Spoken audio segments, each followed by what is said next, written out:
This morning, it just may be the most far-left agenda in our country's history on a presidential ticket. Because the Democratic ticket is now set. Governor Tim Walz's record in Minnesota includes everything from tax-funded health care for illegals to so-called gender-affirming care for minors, just to name a few, as we've been doing this morning. Joining us now for his first TV interview, his reaction to this ticket that he's fighting against them to have the right to go to the White House and become the 47th president. Let's welcome the 45th president of the United States, GOP presidential nominee, President Donald Trump. Mr. President, welcome back. Thank you very much. So, thank you. Your reaction to Governor Tim Walz joining Kamala Harris to go against you and J.D. Vance? I would say my reaction is I can't believe it. I never thought this was going to be the one that was picked. I know him a little bit. I helped him very much during the riots because his house was surrounded by people that were waving an American flag. Doesn't sound like very bad people. And he called me, and he was very concerned, very, very concerned that it was going to get out of control. They only had one guard. I guess it was at the mansion or at his house in some form. And he called me. I said, what do you want me to do about it? I was in the White House. He said, if you would put out the word that I'm a good person. And I did. I put out the word. I said, he's a good person. I hope everything's good. And everybody put down their flags and took their flags with them. But they took their American flags and their MAGA flags and they left. It was thousands of people. And that was the first time I said, wow, that's very interesting. And he called me back and he thanked me very much. That's my only thing I ever had to do with him. He's a very, very liberal man, and he's a shocking pick, and I'm thrilled. I could not be more thrilled. Yeah, I mean, when they selected him, it's really a gift for you because this election is all about the issues, and all of y'all have records. You've been the president. We know where the economy stood. We know what your record is. We know what Kamala Harris's record is, and we know what his record is, and they are extremely progressive. Talk about how you're going to handle this on the campaign trail. Will you just really hone in on how they voted in the past? Well, I am. I'm going to be doing that, what he wants. If you look at his record with no walls, no security, let everybody in, he's worse than they are. You know, nobody knew how radical left she was, but he's a smarter version of her, if you want to know the truth. He's probably about the same as Bernie Sanders. He's probably more so than Bernie Sanders. She is more so than Bernie Sanders. That's got to be your guide, Bernie Sanders, and that's not a great guide. But there's never been a ticket like this. This is a ticket that would want this country to go communist immediately, if not sooner. We want no security. We want no anything. He's very heavy into transgender. Anything transgender he thinks is great. And he's not where the country is on anything. Mr. President, this is a shocking. Let me tell you, this is a shocking pick, and I think it's very insulting to Jewish people, and I think it's very insulting to people that want security. I think it's very insulting to anything having to do with making America great again. Mr. President, is it true that your team thought for sure that it was going to be Josh Shapiro? Because there was one reporter who was at a J.D. Vance event yesterday, and there were some flyers printed up talking about how J.D. Vance, rather about how Mr. Shapiro was a fraud and corrupt and a lying con man and stuff like that. So it sounds like you were ready to take on him. That sounds like what you would say. Well, look, I'm no big fan of Josh Shapiro. I know the state very well. I think we're leading pretty good in that state, but I would have said it would have been a better choice. I would have said others would have better choice. And interesting, just about all of them, except this one, is better than her. She is not nearly as good as the people she was looking at. I know them all in one form or another. And in fact, there was a poll done, and there were some studies done. She's the worst of the group, and she's the one that's leading it. Look at this decision. This is a really bad decision for the country. You know, ultimately, I want the country to have good decisions, because ultimately what we want is for the country to do well. The country can't do well with these two people. They're very similar, and you would have thought she would have reached out and got somebody that's got some different, because her record on security is horrible. She was a border czar, which she doesn't admit it now. You know, the only thing they have going is the media will play off all of the bad things that happened during her term. She was so bad that 5 weeks ago they wanted to remove her because she was unthinkable to be president. They were going to go with anyone. And then they were afraid that they would offend people if they did that. And all of a sudden, inch by inch, and then she ends up taking over. Now the same press that thought she was the worst vice president in history, which is true, going along with the worst president in history. And he went down after the debate, and there was nothing much they could do it. They tried to come back. Then they brought her in, and everybody said, it'll never be her. She's so bad. She's incompetent. And after they studied it a little bit, they realized it's not going to be so easy to do. So they say, well, look, the press is going to do whatever we want because the press is a rigged deal. The press is the media, outside of you people, of course, but the media is so they're trying to build her up to the next Margaret Thatcher liberal version, and I don't believe it's going to happen. I hear she's hasn't taken one interview. She would never do an interview like this. That I can guarantee with any network. She doesn't do interviews because she can't answer questions. I don't know how she debates. I heard she's sort of a nasty person, but not a good good debater. But we'll see because we'll be debating her, I guess, in the pretty near future. It's going to be announced fairly soon, but we'll be debating her. I'd like to see it on Fox, by the way. I would like to see it. My preference would be Fox, but we have to debate. Do you have an announcement, Mr. Are you working stuff out behind the scenes? Because we haven't heard about it yet. No, but I can tell you every network loves me very much right now. They love me very much. I've never been so loved by CBS and by ABC fake news. And by NBC. And by NBC. No, they're all in love with me now, so that, I say yes because it's up to me, obviously, also. But, on the debate, the most important thing is we get debate. I think debates are very important, and I think she'll be exposed just like Biden was exposed. Nobody knew Biden was that bad, and then he was exposed during the debate, and they tried to have a series of comebacks after that, and they didn't work out too well, and they viciously overthrew him. I mean, he was overthrown in it, using every trick in the book. They overthrew him. It was pretty amazing, actually, to watch. I want to come back to the debate. Just to close this up, you're in litigation with George Stephanopoulos on ABC. So there's a right, and the judge says, yeah, this is good. The suit's going to go forward. So how could you go on ABC, especially if he's going to be one of the moderators?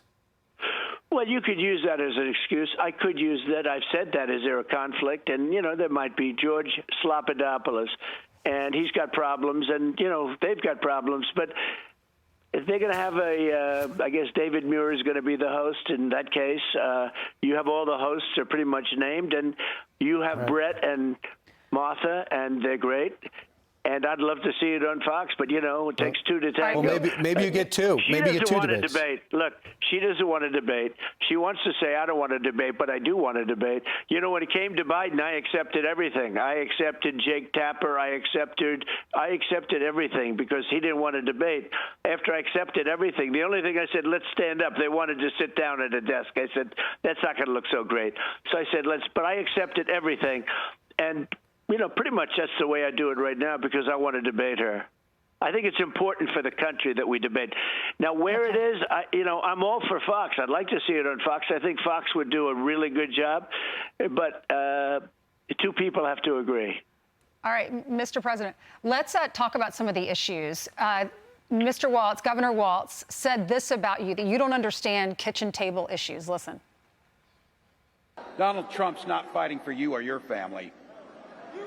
He never sat at that kitchen table like the one I grew up at, wondering how we were going to pay the bills. He sat at his country club in Mar-a-Lago, wondering how he can cut taxes for his rich friends.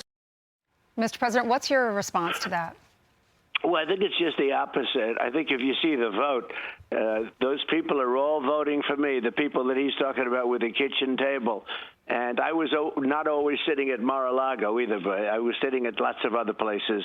And built an unbelievable business, one of the greatest businesses. I built a business that is phenomenal. That's been really determined now how good it is. And, I could have a very simple life and a very good life and continue to do what I love. I love business and I love creating jobs, and that's what we're doing. We'll be creating jobs at a level that you've never seen before. If you look at our administration, the most successful administration from the economy standpoint there ever was. There's never been any administration that was even close, numbers-wise. And by the way, they had inflation, the level which our country probably has never seen. You know, they say you go back 72 years. Well, I think we probably never have seen inflation like that, and it's killing the same people that he's talking about. It's killing.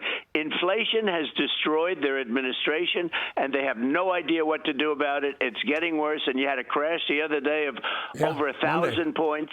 It's a very bad situation that we're going in. We could end up in a depression if these people are reelected. So let's talk about anti-Semitism. Van Jones had interesting things to say about anti-Semitism. He says this on CNN. It's just because he's a moderate. They're talking about Shapiro not getting the job.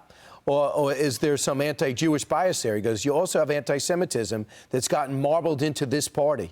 You can't be for the Palestinians without being anti-Jewish bigot, but there are some anti-Jewish bigots out there, and there's some disquiet now, and there has to be how much that just happened. How much is this pick, I guess he's saying, caving into the anti-Jewishness, anti-Semitism that's marbled into the party? Do you think that's marbled into the party? Because if I could bring in something else that's new, CNN did a poll, and they asked New York Jewish New Yorkers, if the election was today, who you'd vote for. And for the first time maybe ever since Ronald Reagan, you have a 1-point lead over Kamala Harris among Jewish voters in New York. Your reaction to Van Jones and that poll? Well, we're going to try and win New York, and that hasn't been done for many, many decades, as you know, but we're trying to win New York, and we're very close to doing it. And probably that's another reason I was somewhat surprised. I think that any Jewish person who votes for a Democrat, or in this case, these people, but who votes for a Democrat, should have their head examined.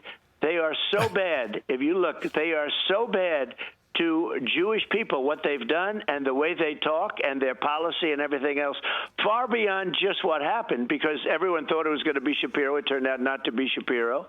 I have very little doubt that it was, you know, not for the reason we're talking about. It was because of the fact that he's Jewish, and they think they're going to offend somebody else.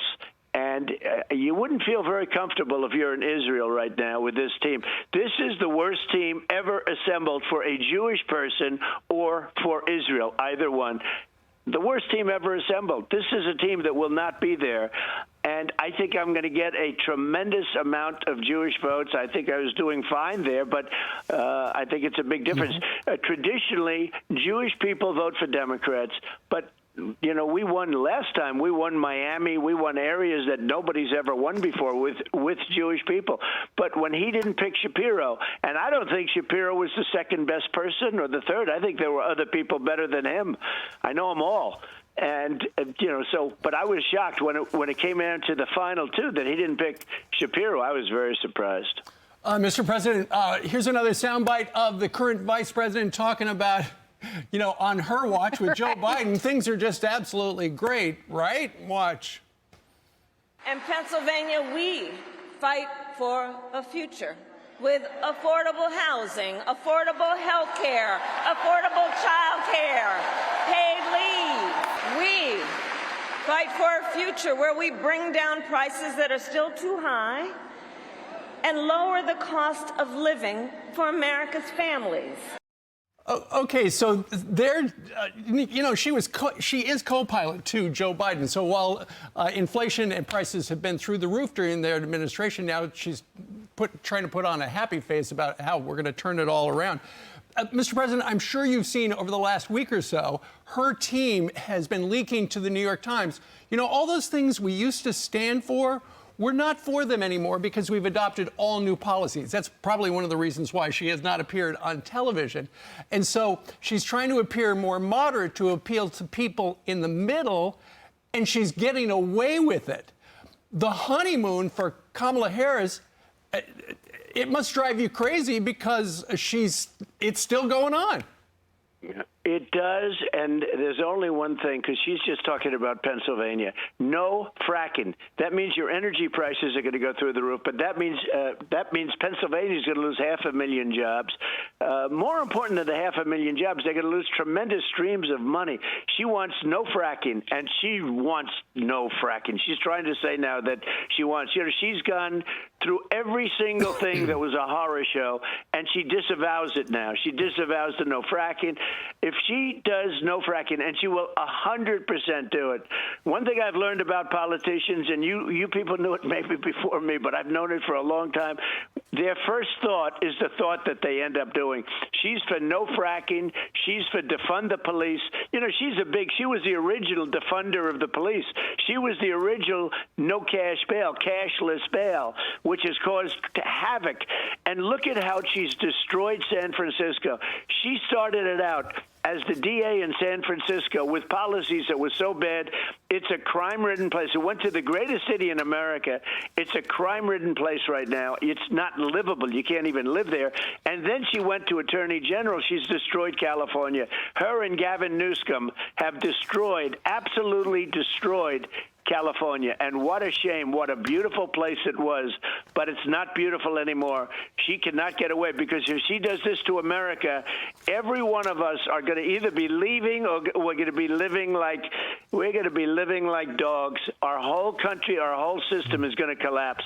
Even the talk about her has driven the stock market down. Yeah. When the stock market goes down, when you see it go down, that's because she gets a decent poll number. She gets bounces at a poll, the market goes down. The stock market will collapse like in 1929 if they're elected. We know people are pulling a lot of their money out. If you looked at your 401k on Monday, you were in tears.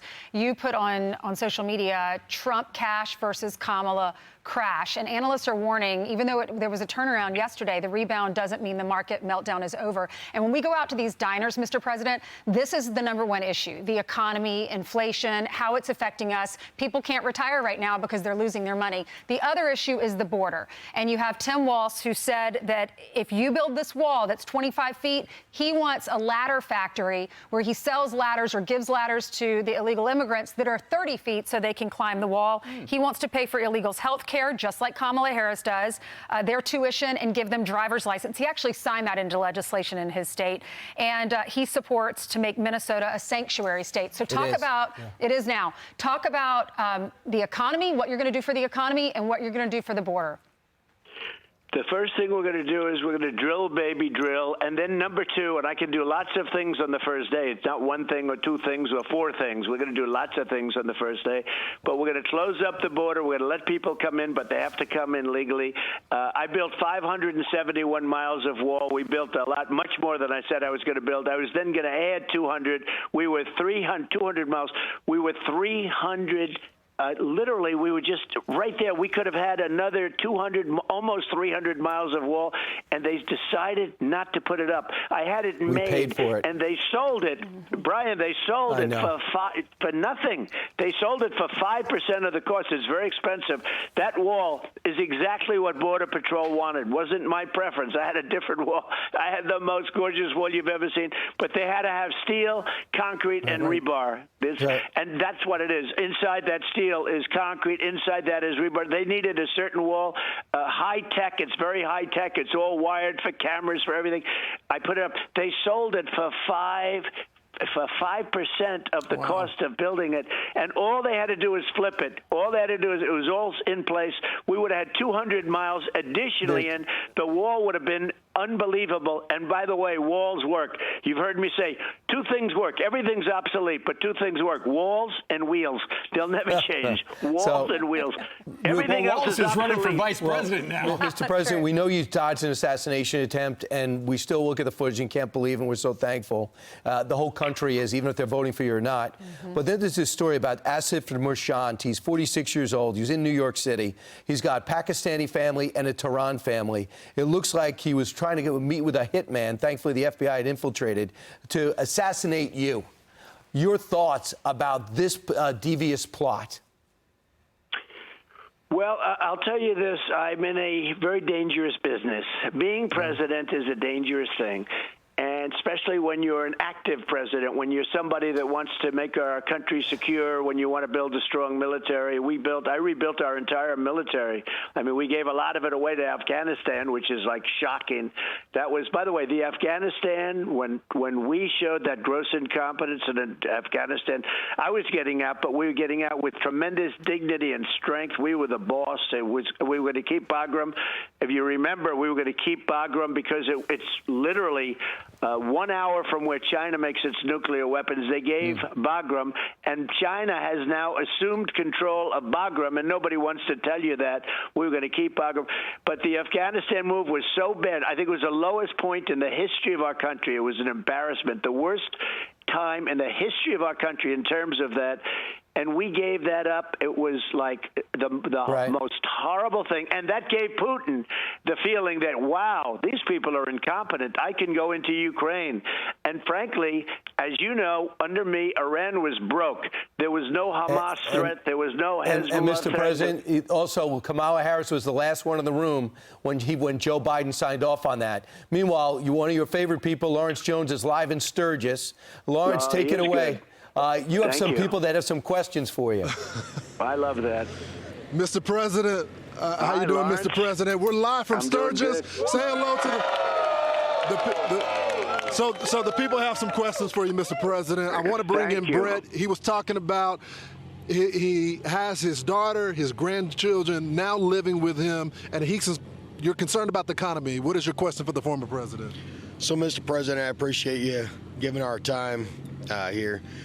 One of the big concerns is what are you going to do about bringing down the rent and things like that in the economy? Because out of 8 children that I'm a father and a stepfather to, 5 of them are struggling, and I'm giving them part of my income on a regular basis. How are you going to make the economy not just the the food and electricity, but bring down the rent prices, the housing prices, so that these kids can survive without their parents' help? Such a good question, Mr. President. You're right. I hear it very well. And I tell you, first of all, I love the people that you're with. I know that I must have at least 99, perhaps 100% of all of them, and I think they're incredible. We are going to drill, baby, drill. We're going to bring down the cost of energy. Energy is what caused the worst inflation, I think, in the history of our country. Food prices are up 50%, sometimes more. You look at bacon. Bacon is quadrupled. You can't order bacon. You can't order anything. We're living horribly. We have the worst inflation we've probably ever had in our country, and it started because of energy. We're going to drill, baby, drill, and then we're going to have China and all of these countries that were treating us good when I was there toward that. I mean, it took me a long time to get them to behave properly. All of these countries are going to, again, stop. Like 4 years ago, I could ask you, you were in great shape. You had low energy costs. You had low food costs. Everything was good. You could buy a house. You had low interest rates, 2% interest rates. You had gasoline at $1.87. Now it's $5. And by the way, going up very substantially. But you had gasoline at $1.87 a gallon. Nobody talks about that anymore. Nobody even can believe it's going to happen. It's going to happen again. We've got to get the energy prices down, and everything else is going to be tumbling down with it, the prices, because what Biden has done to the economy is so horrible, and what he's done to inflation in our country is just very destructive. Mr. President, it's the perfect segue.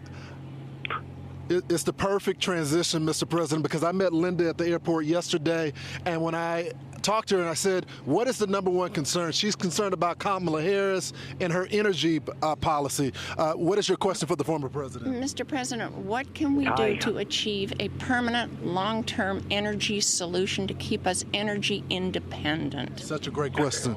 Mr. President? It's a great question. It's such an important question. And look, we're run by people that are not smart people, okay? Not smart people. We have more liquid gold, you've heard me say this a million times, under our feet than any other country. Russia, Saudi Arabia, you can add them all up. We have more than anybody.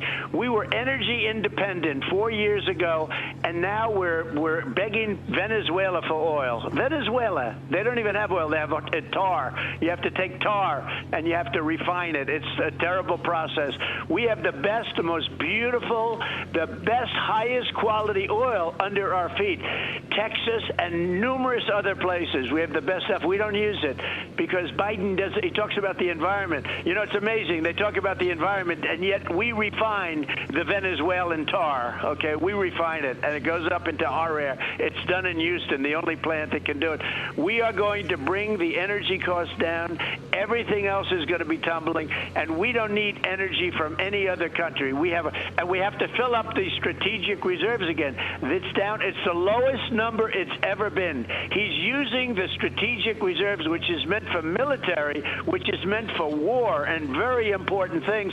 He's using it to try and keep gasoline prices down, and we can't allow that to happen. We have to fill up the strategic. I was filling that up at levels that they've never seen before. We have to fill up the strategic reserves immediately. We can't let people use that to fill a car. We will have the energy prices to a point where they're as low or lower than they were 4 years ago. Yep. But remember, I had you down to $1.87 a gallon, and that was beautiful. They were good times. Thank you. Mr. President, it was a good time. I drive a big truck, so I remember that.